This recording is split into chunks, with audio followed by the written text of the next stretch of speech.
Well, everyone, thank you for being here this evening. I appreciate your attendance. I want to just say tonight we're going to be focused specifically on the fiscal 2017 budget. We definitely want to hear from you, so thank you for attending tonight's meeting and for being a voice. During this meeting, please ensure that your cell phones are set to the silent mode. We do want to hear from all of you that wish to share your thoughts with us. Speakers, you are going to be allotted up to 3 minutes each. Speakers, please do your best to say whatever you want to say within the 3-minute time frame.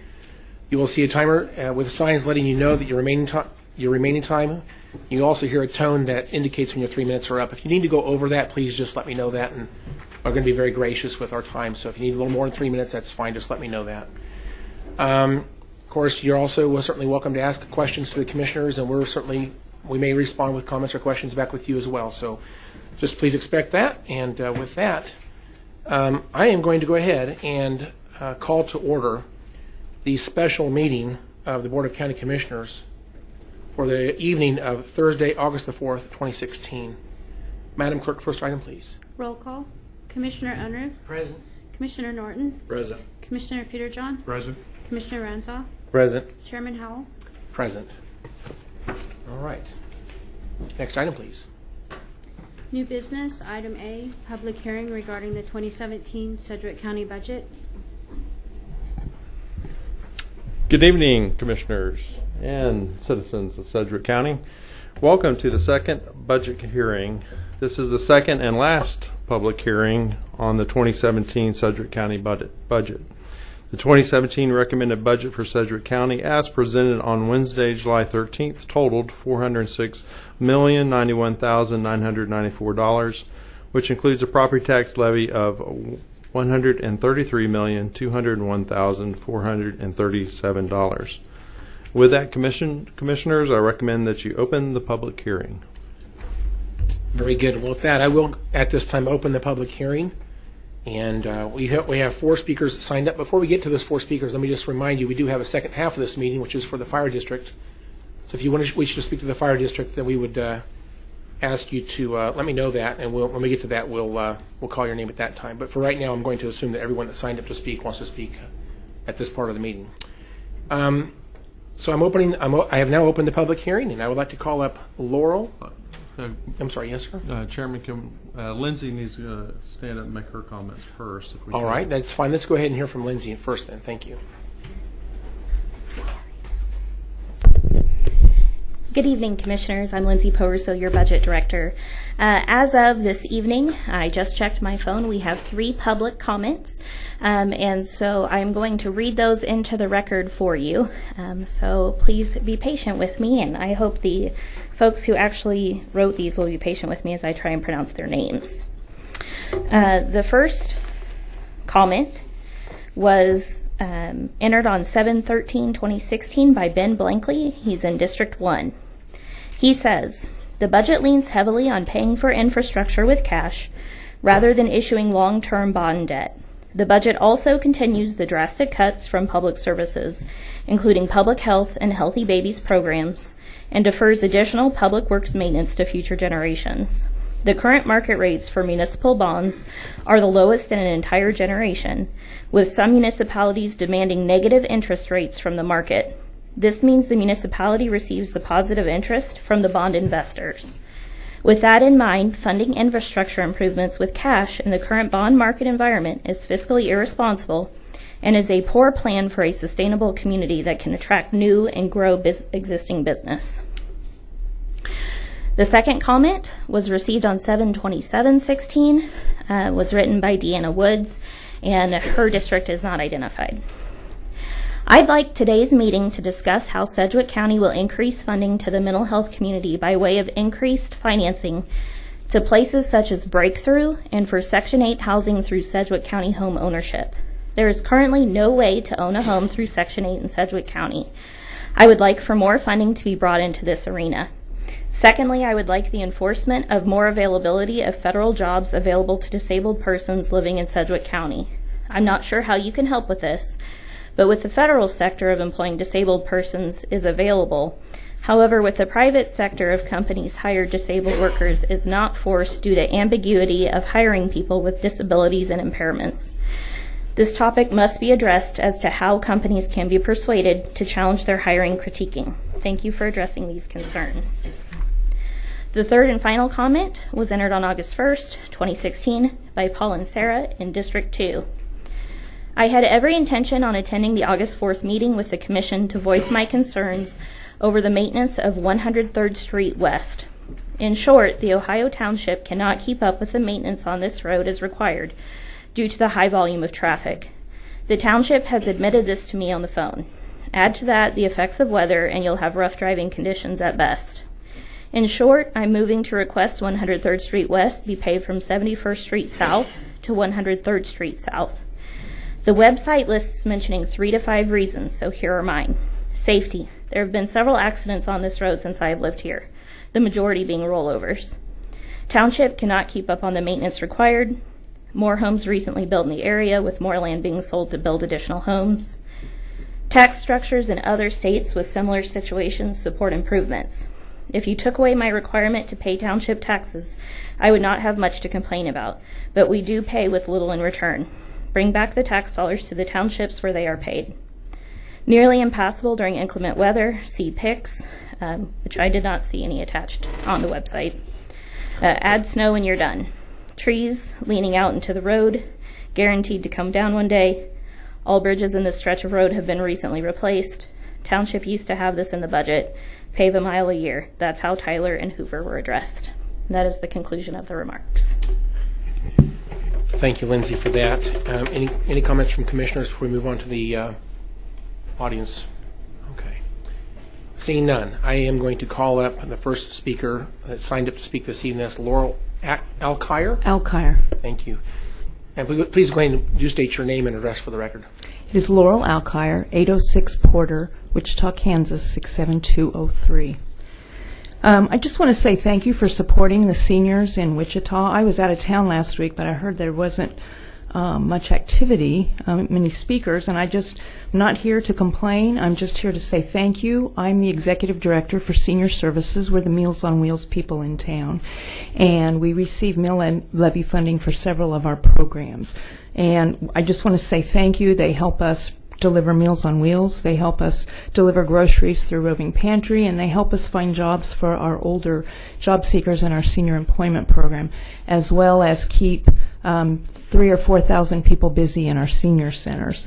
We are preparing for the tsunami of baby boomers that are headed our way, and we know we're going to have a bigger demand, and I think there may be a few of us. I'm actually one of those now. So we just want to say how fortunate we are to have the mill levy in Sedgwick County that has been supporting these services, and that last year we served over 9,000 seniors, and we just want to say thank you, and the seniors thank you, because with that we're able to keep them at home, we're able to keep them healthier, and we're able to keep them connected. So thank you. Ms. Alkire, thank you for your comments. Yes. Commissioners, any questions or comments? Commissioner Norton. Before you leave, Laurel, I've been able to proctor several of their senior services meetings. It's a futures group talking about just what Laurel talked about. And I think there's going to be a time when we're going to have to really dig deep into the Department of Aging, the services we provide, all the senior centers, not just the downtown center and the ones you manage in the city of Wichita. But we are going to have some real troubles delivering. And when you talk about Meals on Wheels and some of those very important programs for seniors, those have been jettisoned off from some nonprofits and ended up in other places. And I'm afraid if we don't really get engaged as a county and make sure that we're having really rich and robust conversations about aging, that we're going to be caught short of really delivering good services. And that's going to be devastating to many of the seniors, not only in the small towns, but in the core area of Wichita, where they need those services. It's good for them to have a place to go and to be with others and to stay active. And it's just a cautionary tale. As I listen to some very knowledgeable people at Laurel's meetings, we are going to have some problems in the future. We better start really engaging that, maybe have some kind of symposium that talks about that in our community. Because no different than some of the other segments like homelessness or Veterans Affairs, this population of seniors in our catchment area is going to explode, and we need to be sure we're taking care of the services at least we're supposed to provide. That's all I have. Thank you. Yeah, thank you. Commissioner Unruh? Thank you, Mr. Chairman. Laurel, I just want to say you thanked us. I just want to express our appreciation for the work that you do. I mean, Thank you.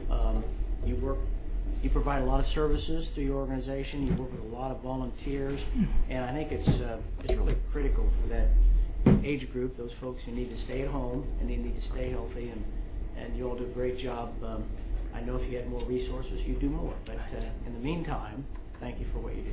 Thank you, and I have to say I have a very forward-looking board who has a vision and has us looking forward and has us trying to prepare for this next wave of seniors. So I don't do it alone.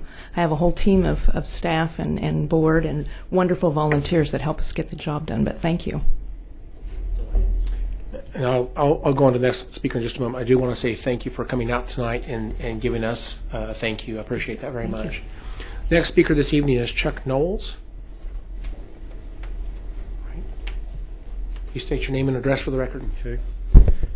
Chuck Knowles, 1945 North Meridian, Director of Youth for Christ programs. Most of you are familiar with the City Works Cafe. And I found out that our two programs, which is McAdams Academy and the City Works program, will be affected by the cuts to the degree that City Works would be defunded totally, and the McAdams Academy would be defunded to a point I really couldn't exist. If you're not familiar with the City Works program, we used to be the cafe, but we lost a lease when I became director a few years ago, and so we partner with community leaders, stakeholders, and have our youth go through a job readiness training, and we have them actually work at the companies. Gives them an opportunity to add something on their resume, and then just gives them real life experience, and then we've been able to subsidize their pay, and that's an incentive for employers to consider them. The McAdams Academy was a school a few years ago. The county came and asked, they knew I was trying to work on a day reporting center. I had a facility. They asked if I would start a school for kids who have been expelled in the Sedgwick County area. And so the past couple of years we've had 77 kids enrolled. We're a little unique. We're not part of the school system. We don't kick kids out of school. In fact, out of those 77 that were enrolled, I've had 3 I've asked not to come back. The kids, we will work through the problem. We involve the class. We sit down around a table, and by the end of that time, they get up, shake hands, and ready to go back to school. What I do want to say is a consideration. If the funds I think they were going to give McAdams was $95,000, instead of defunding both programs, maybe focus on the City Works program. I think what I do at McAdams is very important. 30% of the kids that are expelled from school end up in the judicial system, and so anyway, I'm just here to offer a consideration and thank you for the years that you've supported our kids. Thank you. Thank you, Mr. Knowles. Any comments or questions from commissioners? All right, seeing none. Thank you, sir. The next speaker tonight is Laura Burstworth.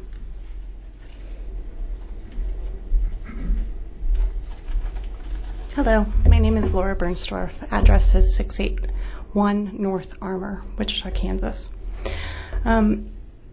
Some things I read in the paper concerned me because I spent a lot of time here last year getting ready to explain the potential cuts and the impact to what it does for young professionals in Wichita.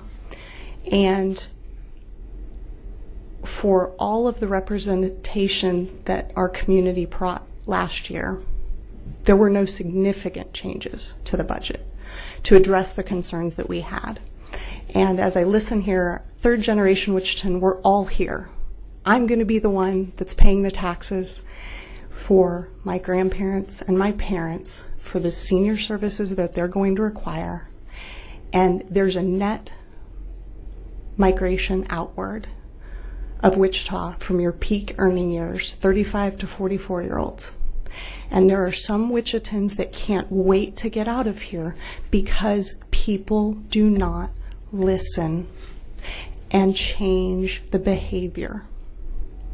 And so what I'm saying is that's why this room is probably empty.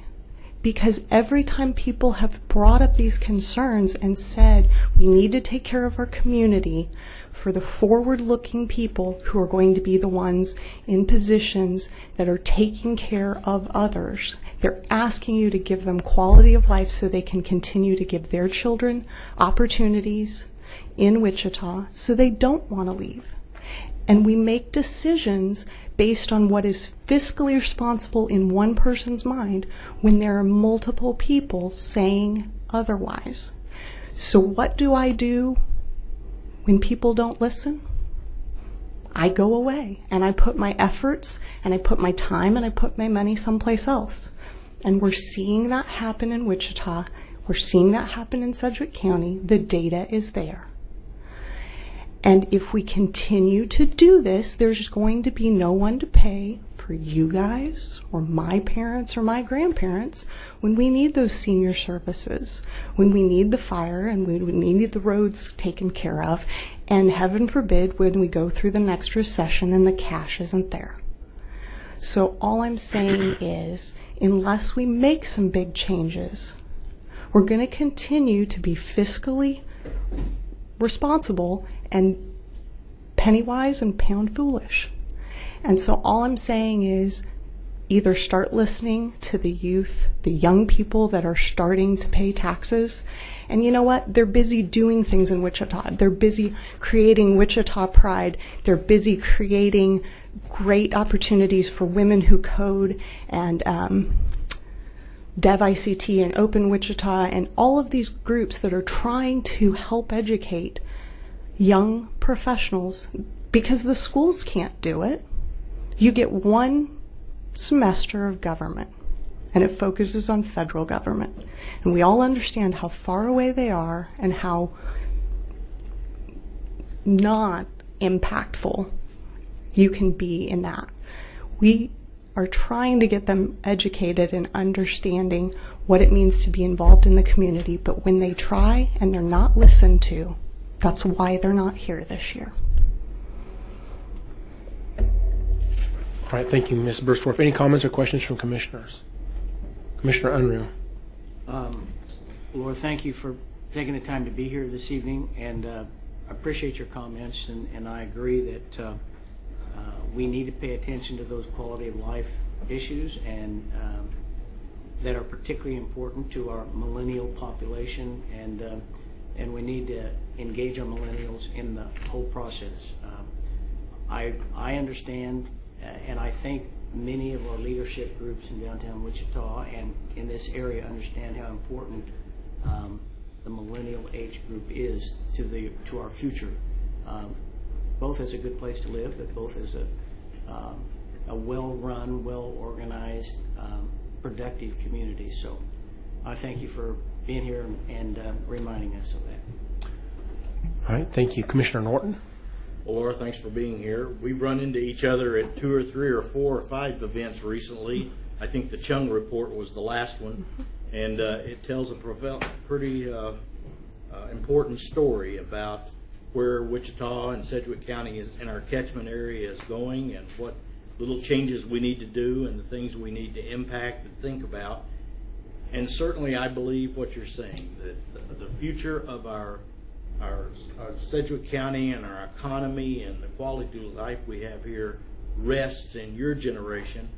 But my very first speech I made as a county commissioner when I got sworn in was pretty simple. And I said every decision I make will be made for my grandkids. Not for my generation, not even for my kids' generation that lives here, but for the next generation. And I don't even know what they're called. I have a granddaughter that's getting ready to be a senior in high school. I don't even know. I don't think she's a millennial. She's a Gen Z maybe. But it's important to make sure that she has a place to come back to where she can earn a great living and have a quality of life and find affordable housing that will suit her lifestyle. And that is very different than the lifestyle I grew up in the 50s in Arkansas.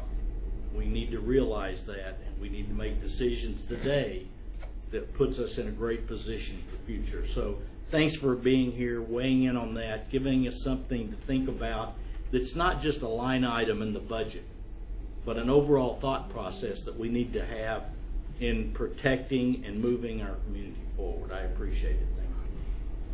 Thank you. Okay, thank you. I don't see any other comments on the board, but I would like to make just a couple quick comments, and that is, and since, if you don't mind, may I ask you a question? Please come back to the podium if you don't mind. So I'm sorry I don't remember you personally during the budget hearings last year, but can you please remind me what were some of the topics that you raised last year that you were interested in? It was a group that I was a part of. I'm still currently a part of them. I prefer not to name them because there are other, some of the funding that comes to our group, there are certain companies in town that don't want that name used. And I think that's kind of a sad state of affairs when we have companies who want to keep dissenting opinions from being able to come out because an organization that stands for quality of life for young professionals doesn't have the opportunity to make those statements without potential risk to their viability as being an organization. And so it's some of those mindsets of it's okay as long as it's this conservative way that we want you to think. But the items are essentially quality of life. It's a downtown, vibrant downtown. It's arts. It's culture. It's creating the community where there are exciting things for people who are young, who are single, who have small children, that they can go and that they can interact with their fellow community. It is having support for those programs and making them accessible for some young professionals aren't making a lot of money when they first come to town. And what they experience with our county is being able to go out to Sedgwick County Park, and it's being able to have mobility and walkability areas so they can have the healthy lifestyle that they want. And the thing is, they're making choices of what the community looks like before they decide on a job in a lot of cases. The chicken and egg of, I go someplace because I have a job and then I hope I really like that community, that's changing because of mobility with jobs, because of the choices millennials are starting to have, because that whole baby boomer group, they're retiring, they're moving on. I wanted just to see whether or not you have, if you remember the news about the actual budget adoption, because again, we had 2 budget hearings last year, and when it came to budget adoption, it was a pretty long meeting last year, and there was a lot of debate about how to move forward. And just, I don't have a list in front of me. I'm just using my own memory to, and I could be wrong by this, and so hopefully I'm not wrong in saying this, but let me just say, and I see one of our zoo board members in the back in this room, and I just wanted to say, number one, we're the best zoo. I think we all agree it's a wonderful zoo. But the zoo's experiencing record level attendance this year, which is fantastic. We're very pleased with that. And with that comes record level revenue that they're generating that through the gate. We also added $150,000 of budget above our proposed budget last year to make sure we covered all of the salaries, including the zookeepers, for the elephant zookeepers that they needed to add. We added some money back to Exploration Place. We added money back to WATC. We added $100,000 back to Project Access. We added $60,000 back to SCED. You mentioned Sedgwick County Park a minute ago. I remember seeing some stats on that just in the last little while. There's about 1 million visitors per year visiting Sedgwick County Park now. So we have some things where we are doing, I think, that I guess I want to make sure that you're aware that the zoo's doing very well. And Sedgwick County Park's doing really well, and we actually did respond, I think, with a number of changes to the budget based on the folks that came out and spoke to us last year at the budget hearing. So I want to make sure you're aware of those changes. And I'm aware of the changes, but there wasn't a overall increase from the previous years. And the thing is if we don't continue to do more and additional, and just putting it back to, we are trying to come out of this recession, and if we don't continue to do more, if we have alternate ways of funding the infrastructure pieces so we can use the excess cash to put into these things that will create additional revenue, we're not using our money smartly. Okay. Yeah, I understand your point. All right. Well, anything else? Commissioner Ranzau. I'll address this because I know that issue comes up, and I think there's a misunderstanding there, okay? We're using some excess cash to fund some projects, some one-time projects and things like this. If you put it into operations, after a while it's gone and you can't sustain that. Now, what we're doing with roads and bridges, just so you know, we had been borrowing habitually for roads and bridges to the point that we were paying $5.6 to $5.8 million in principal and interest. But we were borrowing $4 million a year, hoping, okay, you borrow $4 million, but you're paying 5.6 or 5.8, okay? In addition to that, because we take principal and interest out of that money we borrow, we're actually only getting $2.4 million in projects on a yearly basis, but paying $5.6, $5.8 million in principal and interest. Because we, over time, if you borrow, you can dig yourself in a hole, okay? If we had been paying cash all along, we could have paid for $4 million worth of road and bridge projects with cash and had an extra $1.6 or $1.8 million for all of these things that you're talking about. See, that's the problem. After a certain number of years, we will dig ourselves out of the hole. You'll have more money to spend on everything. There are times when it's appropriate to borrow money, like in our personal lives, we borrow money for our house. But we don't go to the bank and borrow money for our food and our clothes and all that sort of stuff, because if we did, we'd... So,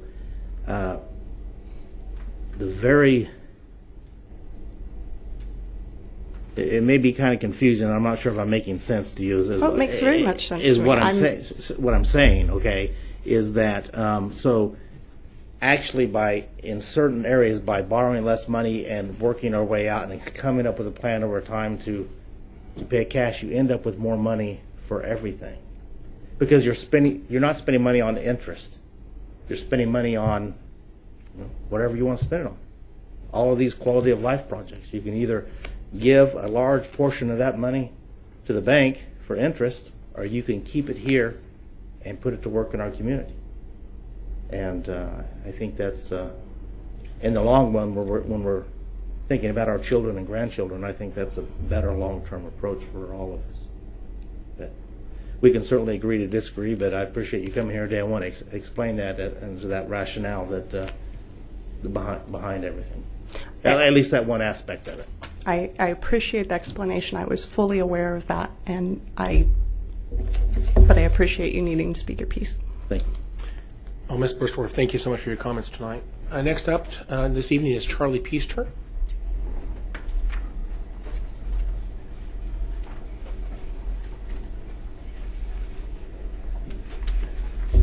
Good evening. I'm Charles Peaster, and I live at 9453 North, 135th Street West.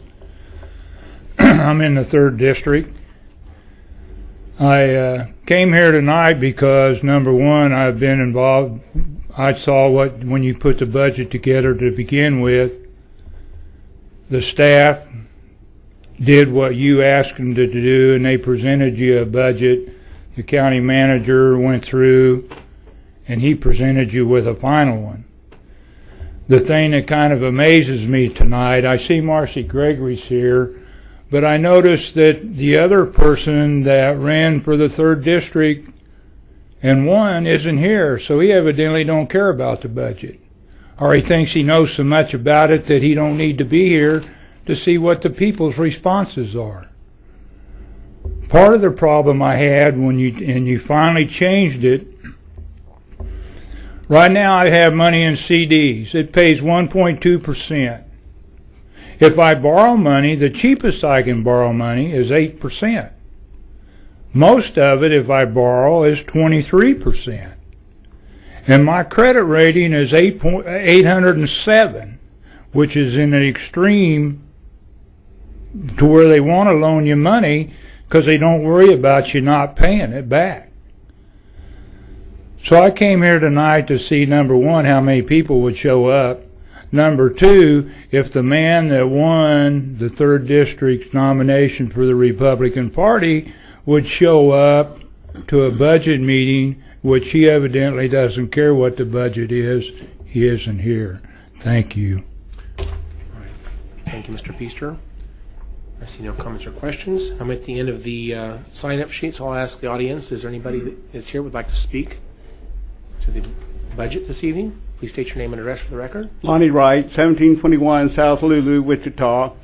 I would address David Dennis as Vice Chairman of the Planning Commission, and that meeting was still going on. They had a very long meeting this afternoon, and I left at 5:45 to come over here, and they were still at the meeting. So I just want to specifically address Charlie's statements. Thank you. All right. Seeing no comments or questions for you, is there anybody else from the audience who would like to speak to the commission this evening on the budget? That last call. All right. At this time, I'm going to go ahead and close the public hearing for the fiscal 2017 budget. And commissioners, I would like to make a motion we receive and file the comments this evening. Second. We have a motion and a second. Any further discussion? Seeing none, Madam Clerk, please call the vote. Commissioner Unruh. Aye. Commissioner Norton. Aye. Commissioner Peterjohn. Aye. Commissioner Ransaw. Aye. Chairman Howell. Aye. All right, thank you very much. And at this time, I will now adjourn the special meeting of the Board of Sedgwick County Commissioners and call to order the special meeting of the governing body of Fire District Number 1 for the evening of Thursday, August the 4th, 2016. Madam Clerk, first item, please. Roll call. Commissioner Unruh. Present. Commissioner Norton. Present. Commissioner Peterjohn. Present. Commissioner Ransaw. Present. Chairman Howell. Present. Good evening There again, you go. Commissioners. Mike Scholes, County Manager. Again, second and last budget hearing on the 2017 Sedgwick County budget. The 2017 recommended budget for Sedgwick County Fire District 1 as presented on Wednesday, July 13th, totaled $18,064,749, which includes a property tax levy of $15,744,982. And with that, Commissioners, I recommend that you open the public hearing. Very good. Well, thank you, Mr. Scholes. At this time, I will open the public hearing for the Fire District on the fiscal 2017 budget. Do we have anybody signed up to speak this evening? All right, I don't think we do. Is there anybody from the audience who would like to speak to the 2017 budget for the Fire District? All right, last call. Seeing none, I will now close the public hearing for the Fire District. And since we don't have any comments to file, I don't think we have a motion that's necessary. So with that, I guess I'm ready to close the meeting. Is that correct? All right. Commissioners, any final comments or questions? Commissioner Norton. Well, I did want to make just a brief comment, and I talked to the manager about it today. We do have some turmoil in the fire district with our budget, and there's going to be some out years where we're going to have to make some tough decisions. And I have to tell you, I'm the one commissioner that lives in the fire district and pays the taxes in the fire district. And I take it very seriously that we need to take a really hard look at where we're going with the fire district, facilities, equipment, and particularly salaries and compensation for our firemen. Because I think we're a little bit out of line, and we're at impasse this year on our negotiations, and that doesn't get any better if you don't address it. So I'm ready to roll up my sleeves and work on that, but I did want to be sure that we had it on the record that the manager and I have talked, and I think there's some important conversations we need to have sooner than later. That's all. Thank you, Commissioner Norton. Those are good comments. Any other comments from commissioners? All right, seeing none. Mr. Manager, anything else before we adjourn this meeting? All right, well then at this time I will now adjourn the Fire District meeting, and that's it. Thank you everyone for being here.